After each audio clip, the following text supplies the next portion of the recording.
3 metrəyə Təbriz xalçası göstərəcəm sizlərə. 1200 daraq, 3600 ilmədir. Qiyməti ən son yeri 500 manat olacaq. Bir də yəni bu videolarda deyirəm ki, bəzi adamlar özünə götürsün, yəni ağıllı olsun, ağıllı olan bir-birimizə hörmət qoyalım. Klient gəlir, girir burada xalça dükanına, burada basma oydu da, burada hamı bir-birini tanıyır.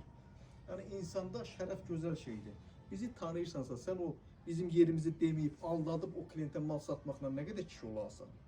Başqasının artığı ilə yox, kişisən, get özə ait çörək qazan. Başqasının çörəyində gözün olmasın. İnsan olağın, bir-birimizə hörmətlə yanaşan. Valla mənim mağazama kim gəlib, kimin mağazasını soruşursa falan kəs deyirəm, mən falan yerdədir, get. Əgər getməyib, buradan alırsa başqa məsələ. Amma bilə-bilə, yəni bir insanı bildiyimiz halda demiriksə, o kişiliyə yəni sığışmayan bir şeydir. Mən o şeyi heç vaxt qəbul eləməmişəm. İndi də qəbul eləmirəm. Yəni onu naş kişi kimi görürəm.